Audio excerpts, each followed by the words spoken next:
بسم اللہ الرحمن الرحیم۔ عزیزان من، آج ہم جس ٹاپک پر بات کرنے والے ہیں وہ ہے بے دانشی، ناسمجھی کے حوالے سے۔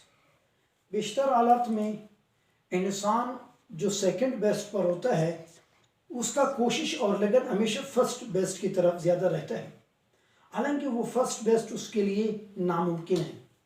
جو ممکن ہے وہ اس کا سیکنڈ بیسٹ ہے، لیکن وہ اسی پر نہیں بلکہ فرسٹ کی طرف جد و جہد اپنا جاری رکھتے ہیں۔ اسی طرح کا ایک واقعہ میں نے کہا کیوں نہ آپ حضرات کے ساتھ بھی میں شیئر کروں۔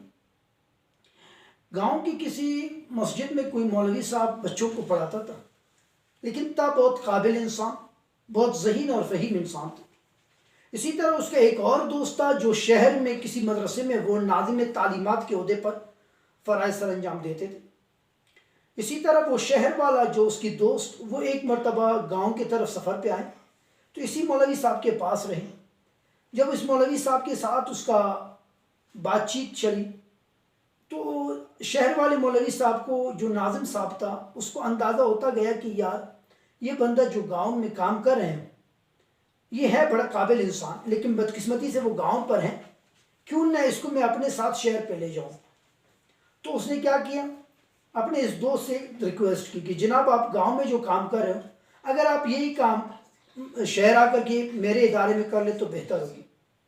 خیر چند وقت کے بعد یہ گاؤں والے مولوی صاحب بھی اپنی بوری بستر باندھ کر سیدھا شہر کی طرف چل پڑے۔ تو جب شہر والے مولوی صاحب کے ساتھ اس کا کام شروع ہوا مدرسے میں، تو شہر والے جو مولوی صاحب تھا وہ ناظم صاحب، اس نے اس کو اپنا رائٹ ہینڈ بنا دیا، اپنا نائب بنا دیا۔ تو جب اس کو رائٹ ہینڈ بنا دیا، اس کے بعد اس کے لیے کیا کیا، ایک گھر مختص کیا، خوبصورت سا جیپ بھی دے دی تاکہ وہ اپنے باقی ضروریات زندگی پوری کر سکے۔ بدقسمتی سے جو گاؤں والے مولوی صاحب تھا، جو رائٹ ہینڈ بن گیا تھا، لیکن بدقسمتی سے وہ یہ تھا کہ اس کی نظریں ناظم صاحب کے عہدے پر برا جمع تھے۔ اس کو رائٹ ہینڈ نہیں بلکہ اس کو خود اپنے آپ کو ناظم بنانے کی کوشش میں تھی۔ بدقسمتی سے اس نے کیا کیا، ناظم صاحب کے خلاف پروپیگنڈا، اپنے دوست کے خلاف، جس نے اس کے لیے اتنا اچائی کیا اس کے ساتھ کہ اس کو گاؤں سے لے کر شہر لایا، پھر شہر میں لے کر صرف نہیں آیا بلکہ اس کو اپنا رائٹ ہینڈ بنا دیا۔ پھر اس کو صرف رائٹ ہینڈ نہیں، اس کو ایک گھر بھی دی، گھر کے ساتھ ایک گاڑی بھی دی تاکہ وہ اپنی ضروریات زندگی پوری کر سکیں۔ لیکن ان سب کو اس کی گاؤں والے دوست نے، یعنی گاؤں والے مولوی صاحب نے بلا بیٹا۔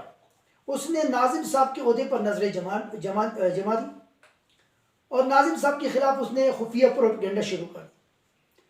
جب اس خفیہ پروپیگنڈے کا علم ناظم صاحب کو معلوم ہوا، ناظم صاحب نے اس کو ایک اپنے پیارے سے طریقے میں، اچھی سی انداز میں اس کو مدرسے اعزا سے خارج کروا کر بسترا بوریا باندھ کر باہر پھینکوا دیا۔ جب استاد جی، بلکہ وہ گاؤں والے مولوی صاحب، جب اس نے اپنا یہ حال دیکھا، بڑا دکھ ہوا اور شرمندہ ہو کر کے وہ دوبارہ شہر سے گاؤں گئے۔ اس گاؤں کی اسی مسجد میں دوبارہ وہ اپنے پڑھانا، اپنا ضروریات زندگی، اپنا باقی شغل، باقی اپنی وہ درس و تدریس جاری رکھی۔ عزیزان من، اس واقعہ سے ہمیں اور آپ کو سبق کیا ملتی ہے؟ وہ یہ ہے اس واقعہ سے کہ انسان جس حالت میں بھی ہے، ہر جہاں پر بھی ہے، اسی حالت میں وہ اللہ تعالیٰ کا شکر ادا کرے، صبر اور تحمل کا مظاہرہ کرے۔ کیوں؟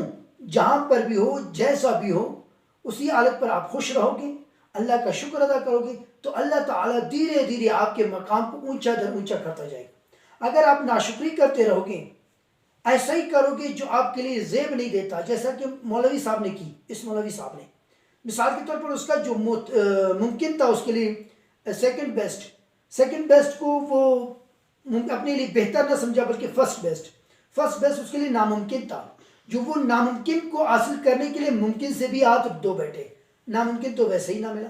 تو عزیزان من، ہمیں اور آپ کو چاہیے اپنے زندگی میں یہ چیزیں ضرور ہم آبزرو کریں، دیکھ لیں کہ ہم جہاں کہیں بھی ہیں بس اسی پر صبر و تحمل کریں۔ انشاءاللہ العزیز اللہ تعالیٰ آہستہ آہستہ ترقی خود دے گا آپ کو۔